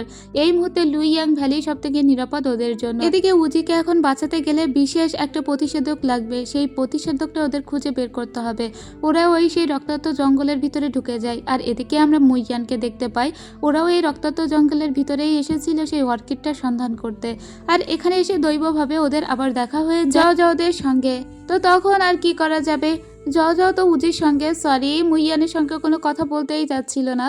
তবে মুইয়ান তো প্রেমিক মানুষ, জওকে দেখে ও আসলে খুবই আহত হয়েছে, তাই মুইয়ান নিজের কাছ থেকে একটা প্রতিষেধক বের করে ওকে লাগাতে বলে। আর তারপরে বলে, তুমি যে অ্যান্টিডোটটার খোঁজ করতে যাচ্ছ আমি নিজে তোমার সঙ্গে যাব, কারণ এটা এমন একটা পাজেলময় ফরেস্ট যে এখানে কোনো পাজেলে আটকা পড়লে তুমি যে জায়গায় যাচ্ছ সে জায়গায় বারবার ফিরে আসবে। এরপরে ওরা একটা গ্রামের সন্ধান পায়, গ্রাম বলতে একটা কুড়ে ঘরের সন্ধান পায়। এই জঙ্গলের ভিতরে একটা মহিলার সঙ্গে দেখা হয় ওদের, যে মহিলার কাছেই মূলত ওই নাইট অর্কিড ছিল, যে অর্কিডটার খোঁজ করতে এখানে এসেছে মুইয়ান। তবে জও এটা এখনো বোঝেনি। জও রাত্রেবেলা রিয়েলাইজ করে যে মুইয়ানের এখানে আসার একমাত্র কারণ হলো ওই নাইট অর্কিড। জও মুইয়ানকে বলে, এখন আমি বুঝতে পারলাম কেন তুমি এখানে এসেছো, তার মানে তুমি এই নাইট অর্কিডটা সংগ্রহ করতে এসেছো। তবে আমি তো এই নাইট অর্কিড কখনোই তোমাকে সংগ্রহ করতে দিব না, তুমি কি ভিতরে ভিতরে জি ওয়ে মেথডটা ফলো করার চেষ্টা করছো? তুমি আমার কাছ থেকে স্যালিভা নেওয়ার চেষ্টা করেছিলে, এজন্য আমার সঙ্গে ওই যে স্নো বিস্ট মাউন্টেইনে গিয়েছিলে যেখান থেকে আমরা স্যালিভা কালেক্ট করতে পারি। কারণ জি ওই মেথডটাকে যদি কাজে লাগাতে হয় বা ওই মেথডটা শিখতে গেলে প্রথমে স্যালিভা লাগে, আর তারপরে লাগে হলো জেড সানফ্লাওয়ার, আর তারপরে লাগে হলো নাইট অর্কিড। তাই এই সব কিছুই ওই জি ওয়ে মেথডকেই পয়েন্ট করে। সেজন্য জর্জয়ের বারবার মনে হয় মু ইয়ান হয়তো ওই নিষিদ্ধ বিদ্যাটা ফলো করছে। তবে এটা যদি ও করে তাহলে ও একসময় পাগল হয়ে যেতে পারে। তাই যাও যাও ওকে আঘাত করে আর বলে, আমি কখনোই তোমার এই মনস্কামনা পূর্ণ হতে দেব না। এটা বলে যাও যাও নিজের তলোয়ার দিয়েই মুই ইয়ানকে আঘাত করে। এদিকে উজি যখন সুস্থ হয়েছে তখন উজি চোখের সামনে গুয়ানকে সাংগুয়ানকে এদের দেখে খুব রেগে যায় আর বলে, তোমরা এখানে কেন এসেছো? তখন ওরাই ওকে বলে, তুমি অসুস্থ হয়েছিল আর আমরাই তোমাকে বাঁচিয়েছি, আর এখন কিনা তুমি বলছো আমরা এখানে কেন এসেছি? তখন সিংজিয়া বলে, তুমি যে অসুস্থ হয়েছিলে এটা তোমার ভাই করেছে, মানে তোমার ভাই তোমাকে অসুস্থ করেছে, এরা তোমাকে বাঁচিয়েছে, তাই তুমি ওদের উপর রাগ করো না। গোয়ান তখন বলে, জীবনের কি অদ্ভুত লীলা, দেখো নিজের ভাই নিজেকে আঘাত করছে আর তুমি কিনা অন্যদের দোষারোপ করছো। যাই হোক, যাও যাও তখন উচিকে টেনে নিয়ে আসে আর বলে, ওদের সঙ্গে ঝামেলা করে লাভ নেই, ওদের কারণে সত্যি বলতে এ যাত্রায় আমি তোমাকে বাঁচাতে পেরেছি, তবে আগে আমাদের এই নাইট অর্কিডটা শেষ করে ফেলতে হবে। এটা বলে যাও যাও ওই নাইট অর্কিডটা শেষ করে আর তারপরে মুইয়ানের কাছে আসে। মুইয়ানকে একটু আগে যে আঘাত করেছিল সেখানে মলম লাগাতে। এই মেয়েটাকে বুঝি না বাবা, নিজেই কত আঘাত করে আবার নিজেই মলম লাগায়। এরপরে ওরা আবারও ফিরে যায় উজিদের বাড়িতে। তো উজিদের বাড়িতে এখন কে হবে নেক্সট সর্দার সেটা নিয়ে ঝামেলা চলছিল। এখানে একটা লোককে দেখতে পাই, সি সেক্টর বর্তমান লিডার। তো সে মূলত জানে যে ব্ল্যাক কাপড় পরুয়া লোকটি কে, এবং সে নিজে জানে যে কর্পস স্ল্যাব মানে জীবন্ত লাশ কীভাবে বানাতে হয়। তো ওর মেয়ে এসে বলে যে, বাবা তুমি কিভাবে উজির বাবার সঙ্গে এটা করতে পারলে, তাকে কর্পস স্ল্যাব বানাতে পারলে, সত্যি করে বলো। ওর বাবা তখন বলে, আমি এটা বানাইনি, আমার কাছে কালো কাপড় পরুয়া একটা লোক এসেছিল, সেই আমাকে মেথডটা বলে দিয়েছিল, তবে ওই কালো কাপড় পরুয়া লোকটিকে আমি জানি না, আর এটা আমি সুজিকে শিখিয়ে দিয়েছিলাম। সুজি মূলত তার বাবাকে এরকম একটা কর্পস স্ল্যাব বানিয়েছে। ঠিক তখনই এখানে লিডার চি চলে আসে আর বলে, এখানে হচ্ছে কি, আবারও ডেমন সেক্টর মুইয়ান এখানে কেন? মুইয়ান তখন বলে, আমি একটা বিশেষ কাজে এখানে এসেছিলাম, তবে আজকে আমি কোনো অন্যায় করিনি, তাই আপনারা আমাকে ধরতে পারবেন না। ইভেন আমি কখনোই কোনো অন্যায় করিনি, তা সত্ত্বেও আপনারা বারবার আমাকে শাস্তি দিয়েছেন। এরপরে মুইয়ানরা যখন ওই সত্য কথাগুলো বলে, যে কথাগুলো এই লোকটি একটু আগে বললো, সেই কথাগুলো শুনে সবাই বলে, এটা তো হতেই পারে না, নিজের ছেলে কিভাবে বাবাকে অসুস্থ করতে পারে। লিডার চিও তখন ওই লোককে বলে, তুমি যা বলেছো তা কি সত্য বলেছো? ওই লোকটি তখন অস্বীকার করে আর বলে, আমি তো আসলে ওদের তলোয়ারের আঘাতে মিথ্যা কথা বলেছি, আমার কোনো দোষ নেই বলে ওই লোক এখান থেকে কাটিয়ে চলে যায়। যাই হোক, পরদিন আমরা দেখতে পাই উজি আর উজির ভাইয়ের ভিতরে তুমুল একটা ফাইট শুরু হবে। কারণ এখন যেহেতু উজির বাবা অসুস্থ, তাই কে হবে নেক্সট উত্তরসূরি সেটা ঠিক করবে ওদের এই ফাইটিং। তো উজি ওর ভাইয়ের সঙ্গে ফাইট করছিল। উজি ভেবেছিল যে ও অনেক ভালো ফাইট করতে পারবে, কিন্তু না, শেষ পর্যন্ত ও নিজের ভাইয়ের কাছে হেরে যায়, কারণ ওর ভাই অনেক সিক্রেট ওয়েপন ইউজ করেছিল, যেসব দিয়ে উজিকে অনেক বেশি অসুস্থ করে ফেলা হয়েছিল। উজি বলে, এ যাত্রায় আমি মেনে নিলাম, এখন থেকে আমার ভাই এই সেক্টর লিডার হবে।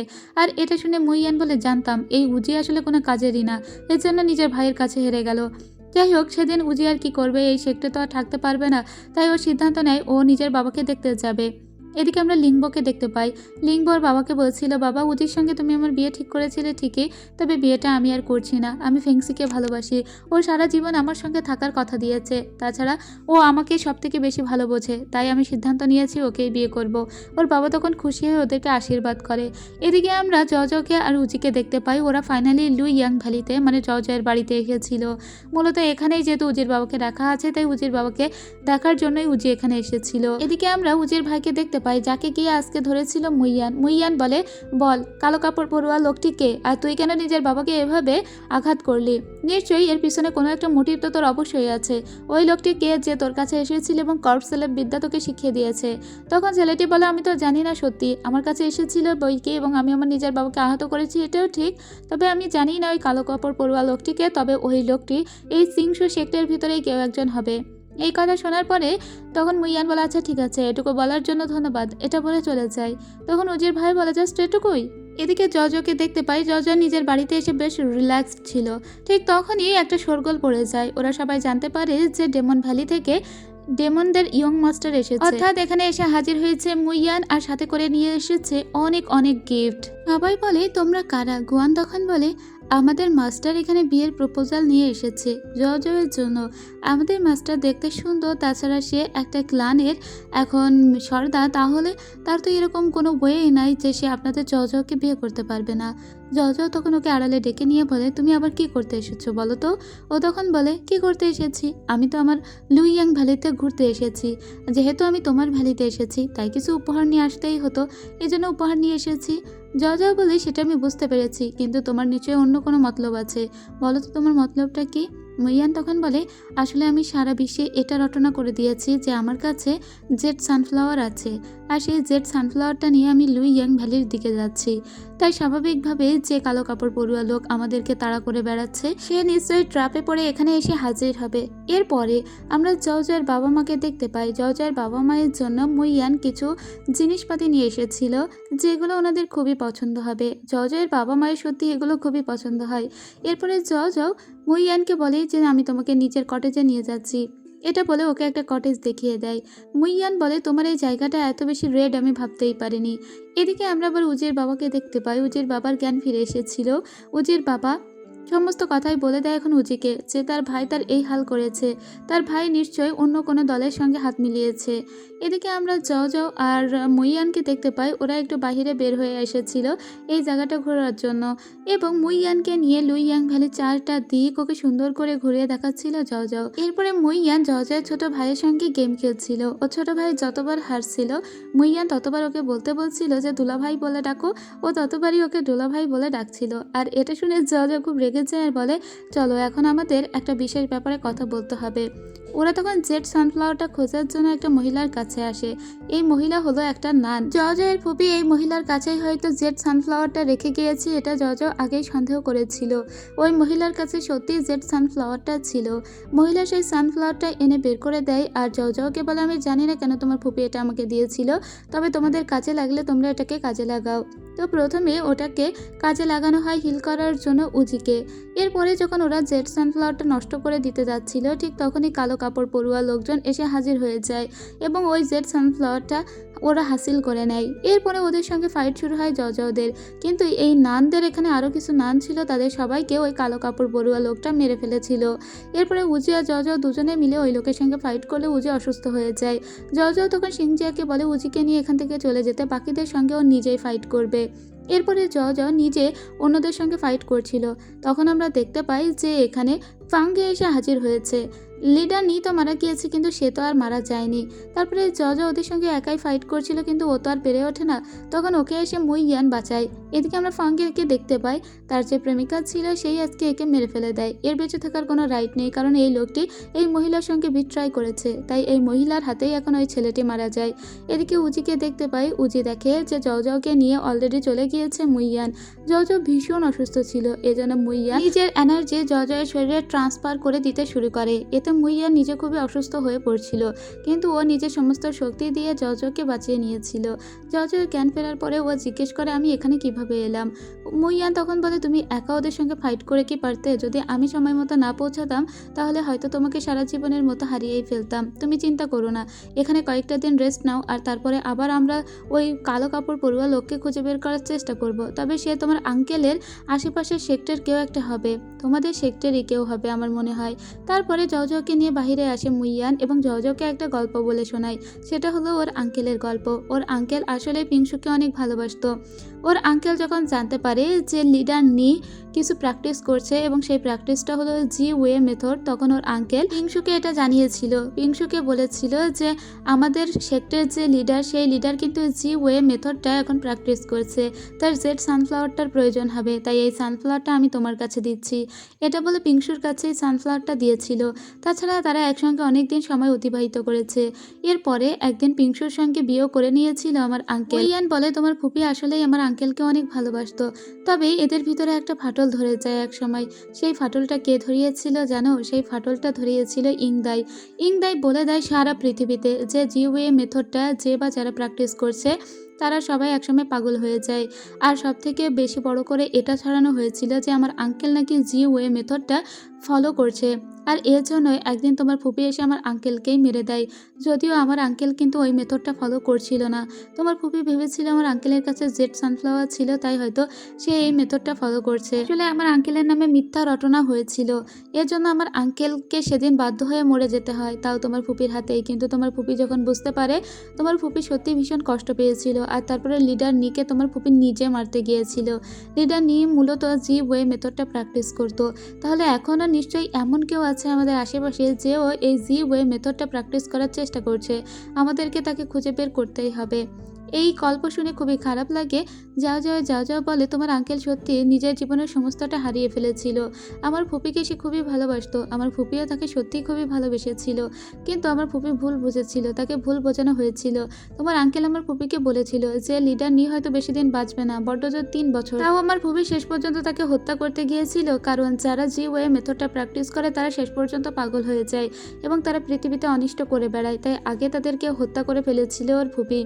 যাই হোক, এখন হুট করে খুবই অসুস্থ হয়ে পড়েছিল মুইয়ান এবং মুইয়ানকে রেখে আবারও চিংসু সেক্টে ফিরে আসে। ও বলে যে আমার মনে হয় লি ওয়েনশনি ওই সেই কালো কাপড় পরুয়া লোক যে তার আঙ্কেলের পাশে সব সময় থাকে। এই সন্দেহ নিয়ে মূলত ও আবার চিংসু সেক্টে ফিরে এসেছিল। তবে ফিরে এসে ও দেখতে পায় ওর আঙ্কেল জুচির বাবার সঙ্গে কথা বলছে। এদিকে জুচির বাবা অলরেডি ধরে ফেলেছে কালো কাপড় পরুয়া লোকটি যে জি ওয়ে মেথডটা ফলো করে, সেটা আর কেউই নয়, সেটা হলো লিডার চি। এটা যখন উজি আর যাও দেখতে পায়, ওরা অবাক হয়ে বলে, কি আঙ্কেল আপনি ওটা ফলো করেন? তখন ওর আঙ্কেল বলে, তাহলে তো লোকানোর আর কিছুই নেই। আসলে আমি ওই জি ওয়ে মেথডটাকে ফলো করছি, আর আমি স্যালিভা কালেক্ট করতে তোমাদের পাঠিয়েছিলাম ওই স্নো মাউন্টেন বিচে। আমি জেড সানফ্লাওয়ারটা ছিনিয়ে নিয়ে এসেছি। তাছাড়া নাইট অর্কিডও আমার হাতেই আছে। যখন ওর আঙ্কেলকে জিজ্ঞেস করে এগুলো সে কেন করছে, ওর আঙ্কেল বলে, আমি প্রতিশোধ নেওয়ার জন্য এটা করছি। পিংশুকে আমি অনেক ভালোবাসতাম, কিন্তু পিংশু মারা গিয়েছে এমনভাবে যে ওর জন্য জাস্টিস এনে দিতেই আমি এটা করেছি। এই পৃথিবীতে কারোর বেঁচে থাকার কোনো রাইট নেই। এই ছেলেটির সঙ্গে পিংশুর বিয়ে ঠিক হয়েছিল। সুজের বাবা যদি পিংশুকে আগলে রাখতে পারতো তাহলে হয়তো পিংশু ওভাবে মারা যেত না। এ পিংশুকে আগলে রাখতে পারেনি বলেই পিংশু মারা গিয়েছে, তাই এরকে আজকে আমার হাতেই মরতে হবে। এটা বলে ওখানে ফাইট শুরু হয়ে যায়, আর উজিও ভিতরে ওর আঙ্কেলের সঙ্গে ফাইট শুরু করে। জকে বাহিরে বের করে দেয়। যখন পুরোটা বুঝতে পারে, তখন সিদ্ধান্ত নেয় আঙ্কেলই যখন ওদের বড় শত্রু, তখন অবশ্যই ওদের আঙ্কেলকে প্রতিহত করতে হবে। ওর পিছনের স্মৃতি মনে পড়ে যায়, ছোটবেলা থেকে ওর ফুপি ওকে যত ভালোবাসতো ওর আঙ্কেল ওকে ততটাই ভালোবাসতো। ইভেন এতবার যে ও অন্যায় করেছে, ওর আঙ্কেল ওকে একটা ফুলের টোকা পর্যন্ত ওকে দেয়নি। যাই হোক, এদিকে আমরা আবার দৌল নামের একটা লোককে দেখতে পাই, যে আবার লেডি ইনের একজন গার্ড। তো লেডি ইন ওকে জিজ্ঞেস করে যে কি হয়েছে, বাইরে একটু হট্টগোল মনে হলো। ওই ছেলেটি এসে বলে, কিছুই হয়নি, আপনি আপনার প্যালেসে স্বাভাবিকভাবেই থাকুন। আসলে এখনো পর্যন্ত কিন্তু লিডার চি এর স্ত্রী জানেই না যে লিডার চি ভিতরে ভিতরে পাগল হয়ে যাচ্ছে এবং সে এই সেক্টরের জন্য কতটা বিপজ্জনক। এদিকে আমরা লিঙ্গবোকে দেখতে পাই। লিঙ্গবোকে প্রয়োজন হবে লিডার চি এর, কারণ লিডার চি যেহেতু জি ওয়ে মেথডটা ফলো করছে, তাকে ওই মেথডের ফাইনাল পর্যায়ে পৌঁছানোর জন্য লিঙ্গবোর দেহের ইনার পাওয়ারটা প্রয়োজন। আর এটা বুঝতে পেরে আগে লিঙ্গবোকে প্রোটেক্ট করতে চলে আসে জও। তখনই লিঙ্গবোর মা জওকে জিজ্ঞেস করে, জও আমাকে সমস্ত সত্যিটা বলো। জও তখন সমস্ত সত্যিটাই লিঙ্গবোর মাকে জানিয়ে দেয়। এদিকে উজিকেও কিন্তু আটকে রাখা হয়েছিল। উজির সঙ্গে দেখা করতে আসে তার মাস্টার চি এসে বলে, উজি তোমার প্রতি আমার কোনো রাগ নেই, তুমি আমার বিরুদ্ধে গেলে তুমি ফেঁসে যাবে। উজি তখন বলে, মাস্টার সারা জীবন আপনি আমাদের শিক্ষা দিয়েছেন যে সবসময় ন্যায়ের পথে থাকতে, কিন্তু আপনি নিজে এত বড় অন্যায় করছেন। ওর মাস্টার তখন বলে, যাদের মরা উচিত আমি তাদেরকে মারবো, খালি যাদের কারণে পিংশু মারা গিয়েছে শুধুমাত্র তারা মরবে, আর অন্য কেউ মরবে না। তখন উজি বলে, কিন্তু আপনি যে কাজটা করছেন তাতে আমাদের পুরো এরিয়াতে, মানে পুরো এই দেশেই তো একটা ম্যাসাকার ঘটে যাবে। তাহলে কি শান্তি প্রতিষ্ঠা করতে চাইছেন আপনি তো রক্তপাতই করছেন। ওর মাস্টার তখন বলে, আমি আমার কাজটাই করছি, এটা বলে চলে যায়। এদিকে মাস্টারের স্ত্রীকে দেখতে পায়। লেডি ইন খুবই কষ্ট পায় আর বলে, লিঙ্গবোকে বাঁচাতে হলে লিঙ্গবোকে এখান থেকে নিয়ে পালাতে হবে। যাও আমি তোমার পায়ে পড়ি, লিঙ্গবোকে একটা সিক্রেট প্যাসেজের মধ্য দিয়ে তুমি এখান থেকে নিয়ে চলে যাও। লিঙ্গবোকে ওর বাবা যদি একবার পেয়ে যায় তাহলে ওর বাবা একদম পাগল হয়ে যাবে এবং লিঙ্গবোকে হয়তো মেরেও ফেলবে, কারণ লিঙ্গবো শরীরের এনার্জি তার বাবার প্রয়োজন। এদিকে লিঙ্গবোকে খুঁজতে ওর বাবা এখানে চলেও এসেছে। জয়ের সঙ্গে লিঙ্গবোকে ওর মা পাঠিয়েও দিয়েছে। তো এখানে যখন চলে আসে লিডার চি, তখন তার স্ত্রীকে বলে, তুমি নিশ্চয়ই সবই জানো। ওর স্ত্রী তখন বলে, তুমি এরকমটা কেন করলে, জি ওয়ে মেথড কেন প্র্যাকটিস করলে? তখন ওই লোক বলে, আমি পিংশুকে ভালোবাসতাম। তোমার সঙ্গে তোমার বাবা জোর করে আমাকে বিয়ে দিয়েছিল। তোমার বাবার কারণে পিংশু মারা গিয়েছে। আর সেজন্য আমি পরিবারের কাউকে সহ্য করতে পারি না। আজকে আমার হাতে তোমারও মৃত্যু হবে। কিন্তু তুমি যদি আমার কথা মেনে চলো, তাহলে তুমি আজও পর্যন্ত যেমনভাবে বেঁচে আছো, ঠিক সামনের দিনগুলোতেও সেভাবেই বেঁচে থাকতে পারবে। কিন্তু যদি তুমি আমার বিরোধিতা করো, তাহলে আজকে আমি তোমাকেও মেরে ফেলবো। তখন ওই মহিলা তার স্বামীকে মারতে যাচ্ছিল কয়েকবার, আর উপর থেকে লিঙ্গ আর জজ এগুলো দেখছিল। তো ওদের চোখের সামনেই এখানে লিঙ্গর মাকে লিঙ্গর বাবা মেরে ফেলে। লিঙ্গর মা মারা যাওয়ার আগে অনেক হাসছিল আর বলছিল, তুমি যে কারণে এই মেথডটা শিখেছো, সেই মেথডের কারণে তোমারই মৃত্যু হবে। এদিকে লিঙ্গ তো নিজেকে কন্ট্রোলই করতে পারছিল না। তার চোখের সামনে তার মা মারা গিয়েছে, ও অনেক কাঁদছিল। জজ তখন বলে, এখন তোমাকে সাবধানে থাকতে হবে। কিন্তু ওদেরকেও ধরে ফেলেছিল ওর আঙ্কেলের সাথে থাকা দুইজন লোক। এই যে লি ওয়েনচুন, এই লোকটা কিন্তু জানে যে জজয়ের আঙ্কেল কতটা নিকৃষ্ট কাজ করছে, কিন্তু তা সত্ত্বেও ওই লোকটি এখন লিঙ্গকে ধরতে এসেছিল এবং ওই লোকটিও কিন্তু জজয়ের আঙ্কেলের হয়েই কাজ করছে। যাই হোক, ওরা লিঙ্গকে ধরে নিয়ে যায় আর জজও কোনো রকমে আঙ্কেল লেয়ের কাছে আসে, নিজেকে সুস্থ করার একটা ওষুধ খায় আর আঙ্কেল লেয়ের কাছে জিজ্ঞেস করে, আপনি আগেই তার মানে সমস্তটাই জানতেন? আঙ্কেল লেই বলে, আমি জানলেও কি আর না জানলেও কি, আমি নিজে তো কোনো কিছু করতে পারবো না। ও হয়তো পিংশুকে অনেক ভালোবাসতো। পিংশুকে যারা মেরেছিল তাদের মারার জন্য জি ওয়ে মেথডটা ফলো করেছে। কিন্তু আমাদের আলটিমেটলি এখন আর কিছুই করার নেই যাও যাও, কারণ এটা অনেক দেরি হয়ে গিয়েছে। ভালোবাসা মানুষকে পাগল পর্যন্ত বানিয়ে দিতে পারে। এদিকে আমরা জজকে দেখতে পাই, জজ লুকিয়ে গিয়ে উজিকে উদ্ধার করে। তারপর একটা সিক্রেট প্যাসেজের মধ্য দিয়ে পাহাড়ে আসে। সেখানে ওদের মুইয়ানের সঙ্গে দেখা হয়ে যায়। মুইয়ান অলরেডি সমস্তই জানতে পেরেছে। মুইয়ান জজকে বলে, আমি জজকে প্রোটেক্ট করব। উজি তুমি যাও, অন্য যেসব ভাই ব্রাদারকে আটকে রেখেছে তোমার আঙ্কেল, তাদেরকে তুমি ওখান থেকে গিয়ে ছাড়িয়ে নিয়ে এসো। উজি বলে, তুমি সত্যি জজকে প্রোটেক্ট করতে পারবে তো? মুইয়ান বলে, আমি কি একা এসেছি নাকি? আমার সঙ্গে আমি পুরো টিম নিয়ে চলে এসেছি। এদিকে গোয়ানদের দেখতে পাই, ওরা একটা বিশাল টিম এখানে এসেছিল। আর অন্যদিকে আমরা সিংজিয়াকে দেখতে পাই এবং জজের বাবা মাকেও দেখতে পাই, তারাও একটা টিম হয়ে এসেছিল। এরা সবাই আজকে এক হয়ে যায়, কারণ ওদের একটাই বিদ্রোহ, আর তা হলো আঙ্কেল চি, লিডার চি এর বিরুদ্ধে তারা আজকে সবাই উঠে দাঁড়াবে। এদিকে উজিকে দেখতে পাই, যাদেরকে কারাগারে আটকে রাখা হয়েছিল তাদেরকে ছাড়িয়ে নেয়। এদিকে লিঙ্গো ভীষণই হতাশ হয়ে শুয়েছিল এবং ওর বাবার সামনে দাঁড়িয়েছিল। ওর বাবাকে বলে, তুমি কেন আমার মাকে মেরে ফেললে? আজকে কি তুমি আমাকেও মারবে? ওর বাবা বলে, আমি তোমাকে মেরে ফেলবো না। তোমার শরীরে শুধু ইনার পাওয়ারটা আমার প্রয়োজন, তাছাড়া আর কোনো কিছুই নয়। তুমি লক্ষ্মী মেয়ের মতো আমার কথা শোনো, আমি তোমার কোনো ক্ষতি করব না। এদিকে আমরা এদের বিশাল একটা সৈন্যবাহিনী দেখি। তো এখন মূলত দুটো সৈন্যবাহিনী, একটা হলো লিডার চিয়ের আর একটা হলো মানে শুভ শক্তির সৈন্যবাহিনী। লিঙ্গোকে ওর বাবা যে পাহাড়ে আটকে রেখেছিল এবং যেখান থেকে ওর শরীরের ইনার পাওয়ারটা নিয়ে নিচ্ছে, সেখানে মুইয়ান এবং জজ কিছুক্ষণের ভিতরে হাজির হয়ে যায়। যদিও মুইয়ান খুব অসুস্থ, এটা জজ বুঝতে পেরেছে। জজ বলে, কি হয়েছে? তোমার শরীরের ভিতরে কোনো পাওয়ার আমি অনুভব করতে পারছি না কেন? কিন্তু এই মুহূর্তে মুইয়ান তো বলে না যে জজয়ের শরীরেও সমস্ত পাওয়ার দিয়ে দিয়েছে। যাই হোক, কিছুক্ষণ পরে ওরা লিঙ্গকে খুঁজে পায়। আর এখানে লিডার চি বলে, তোমরা আসলেই ক্লেভার, তোমরা খুব সহজেই আমাকে খুঁজেও পেয়ে গিয়েছো। তবে আজকে হয়তো তোমাদের মরতে হতে পারে। লিডার চি বলে, জজ তুমি এখনো পর্যন্ত এই ডেমন ছেলেটিকে নিজের সাথে রেখেছো? তুমিও কি তোমার ফুপির মতোই ভুল করতে চাও? মুইয়ান তখন বলে, ওর ফুপি কোনো ভুল করেনি। আর তাছাড়া আঙ্কেল চাং আমাকে আগেই বলেছিল যে চিংশু সেক্টরের ভিতরেই এমন একটা ভূত লুকিয়ে আছে, মানে শস্যের ভিতরে ভূত খোঁজার অবস্থা আর কি। আঙ্কেল চাং আগেই সন্দেহ করেছিল যে চিংশু সেক্টরের ভিতরেই হয়তো এমন একটা ইভিল পার্সন লুকিয়ে আছে যাকে খুঁজে বের করা কঠিন। তবে আমি ভাবিনি সেটা আপনিই হবেন। জজ তখন জিজ্ঞেস করে, যদি আঙ্কেল চাং জানতো যে এখানেই কেউ একটা লুকিয়ে আছে, তাহলে আঙ্কেল চাং কেন বলেছিল যে লিডার চিকে তোমার দেখভাল করতে? তখন এই কথা শুনে আবার মুইয়ান বলে, কারণ সবথেকে ডেঞ্জারাস জায়গাটাই হলো সবথেকে সেফেস্ট জায়গা। যাই হোক, এখন যেহেতু শুভ শক্তি আর অশুভ শক্তির লড়াই হচ্ছিল, আজকে বাবা মেয়ে মুখোমুখি হয়েছে। ওদিকে উজি আর ওর ভাইও মুখোমুখি হয়েছে। যার সঙ্গে যার লড়াই ছিল সে আজকে তার সঙ্গে লড়াই করছে। এবার এদিকে আমরা এই শাওলানকে দেখতে পাই, যে তার বাবাকে প্রায় হত্যা করে ফেলেছিল, কারণ শাওলানের মাকে তার বাবাই মেরেছে জঘন্যভাবে। কিন্তু শেষ পর্যায়ে শাওলানকে ওর বাবাই মারতে যাচ্ছিল, তবে সাংওয়ান পিছন থেকে ছুরি মেরে শাওলানের বাবাকে মেরে দেয়। তখন শাওলান বলে, আমি হব নেক্সট উত্তরসূরি। মা, আমি তোমার জন্য রিভেঞ্জ নিয়েছি। এদিকে লি ওয়েনশুনকে দেখতে পায়, এ তো লিডার চিয়ের হয়ে কাজ করে, আর সে মনে করে সে যা করছে তা ঠিক করছে, তাই তার সঙ্গেও ফাইট হয়। এদিকে জজের আঙ্কেলকে দেখতে পায়। লিডার চিয়ের একটা সময়ে একটা বিশেষ ওষুধ খাওয়ার কথা ছিল, সেই ওষুধটা নিয়ে দৌলও ওর আঙ্কেলের সামনে আসে, কিন্তু ওষুধটা দিতে গিয়ে সে ছুরি মেরে দেয় লিডার চিকে। লিডার চি তখন বলে, তুমি আমাকে ছুরি কেন মারলে? ছেলেটি তখন বলে, আপনি আপনার স্ত্রীকে মেরেছেন, এখন লিঙ্গকে মারতে চাইছেন, এটা আমি কোনোভাবেই হতে দিতে পারি না। এদিকে আমরা উজিকে দেখতে পাই, উজি নিজের ভাইকে আজকে মেরে দিয়েছিল কারণ ওর ভাইও লিডার জি এর সঙ্গে হাত মিলিয়েছে। ওদিকে লিডার জি কে দেখতে পাই, সে কিন্তু পরিপূর্ণ পাগলের পর্যায়ে চলে গিয়েছিল, কারণ যে বা যারা জি ওয়ে মেথডটা ফলো করবে সে তার নিজের সন্তানের যদি ইনার পাওয়ারটা নিয়ে নেয় তাহলে সে সব থেকে বড় এবং ভয়ানক পাগল হয়ে ওঠে। আর লিডার জি এর বেলায়ও সেটা হয়েছিল। সে কিন্তু এখন নিজের কন্ট্রোলে নেই। আসলে জি ওয়ে মেথডটা কি সেটা আপনাদের জানতে মন চাচ্ছে নিশ্চয়ই। এটা এরকম একটা পাওয়ার যেটা হাতের তালু দিয়ে করা হয়। ওই হাত দিয়ে বা তালু দিয়ে কাউকে স্পর্শ করলেও সে লোকটি মারা পর্যন্ত যেতে পারে। আর এটা খুবই ভয়ানক একটা মেথড।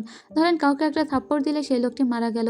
সো পৃথিবীতে কত বড় হুমকি স্বরূপ এরকম লোকজন, একবার চিন্তা করুন। আর যে লোক এই পদ্ধতিটি অনুসরণ করবে তার সমকক্ষ কেউ হতে পারবে না। তবে এখানে মুইয়ানকে দেখতে পায়, সে লিডার চিয়ের সঙ্গে ফাইট করে আর পিছন থেকে জজ এসে ওর আঙ্কেলকে ছুরি মেরে দেয়।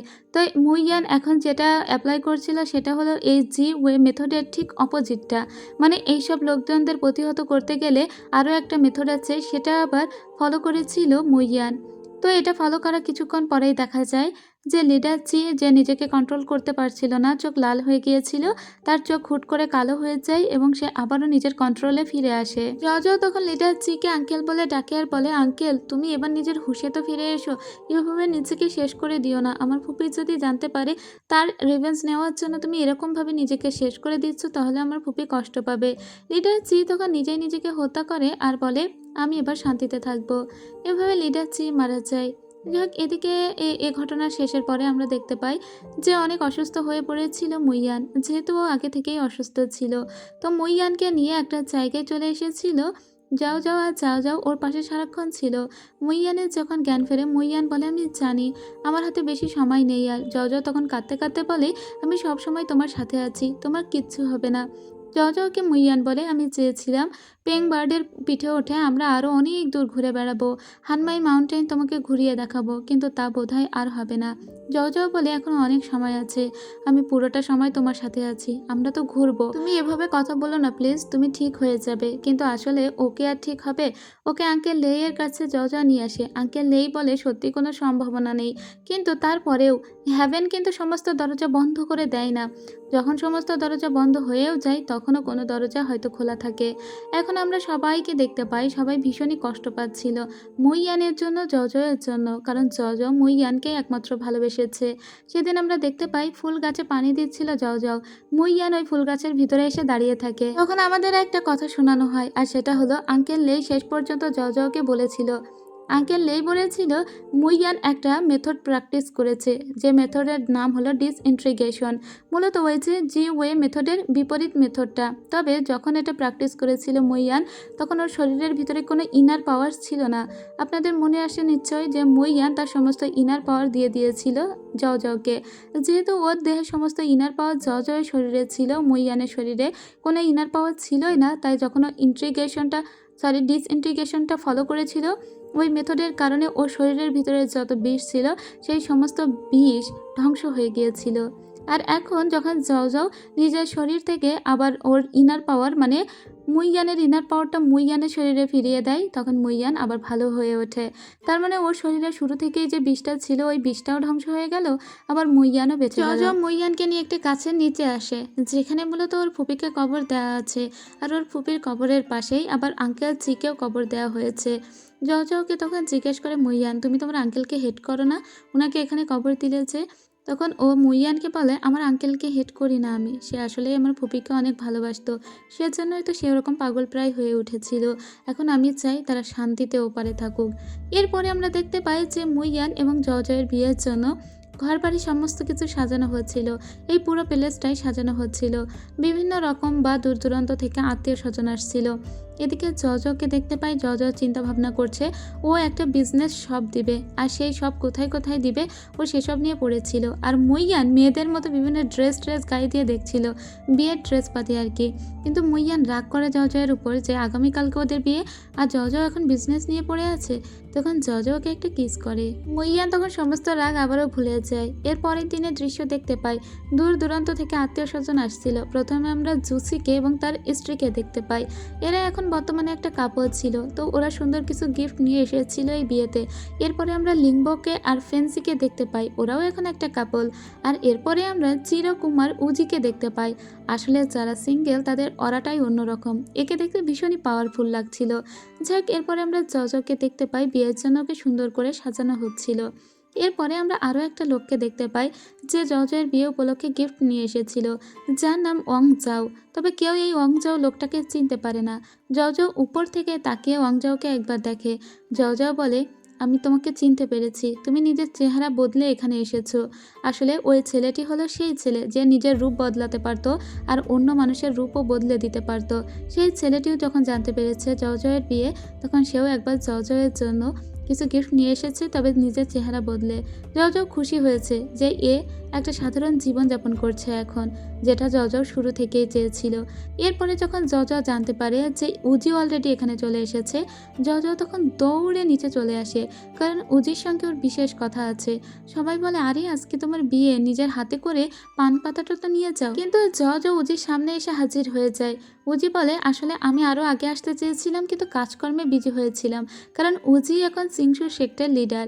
জজ তখন বলে, আরে এসব কোনো ব্যাপার না, আমি তো তোমার সঙ্গে আজকে একটা বিশেষ ব্যাপারে কথা বলতে চাই। সেটা হলো, আমি একটা বিজনেস শপ ওপেন করতে চাই, আর তা কিন্তু আমি তোমার সাথে শুরু করতে চাই। এটা বলে যখন বিজনেস নিয়ে উজির সঙ্গেও কথা বলতে যাচ্ছিল, তখন পিছন থেকে আমরা দেখতে পাই একটা লাল রশি এসে জয়ের কোমরে জড়িয়ে যায়, আর এই রশিটা দিয়ে ওকে জড়িয়েছিল মুইয়ান।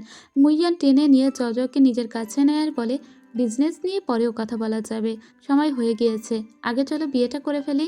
এরপরে ওদের বিয়েটা হয়ে যায়, আর ওদের এই বিয়েটা এত মজা মাস্তিতে হয়েছিল যে যেন একটা আনন্দের বন্যা বয়েছিল। সবাই ভীষণই খুশি হয়েছিল। সবাই এই বিয়ে উপলক্ষে অনেক নাচাগানাও করে। আর ওদের বিয়ে হয়ে যাওয়ার পরে আমরা ওদের সবাইকে দেখতে পাই, ওরা সবাই একটা জায়গায় দাঁড়িয়ে একটা সুন্দর গান গাইছিল। পিংশুর আমলটাও দেখতে পাই, আবার জয়েরটাও দেখতে পাই, এবং ওদের এই মেলবন্ধনের মধ্য দিয়েই জেনারেশন টু জেনারেশন ড্রামাটি শেষ হয়ে যায়। তো কেমন ছিল এই ড্রামার গল্প? ড্রামাটা আমার বেশ ভালো লেগেছে, তবে এই ড্রামা আরও বেশি সুন্দর হতে পারতো, হয়তোবা কাহিনী আরও বেশি ইন্টারেস্টিং করা যেত। যাই হোক, ড্রামাটা আপনাদের ভালো লাগলেই সার্থকতা। তো আজকে এখানে ড্রামাটা শেষ করছি, দেখাবো নতুন কোনো গল্পে।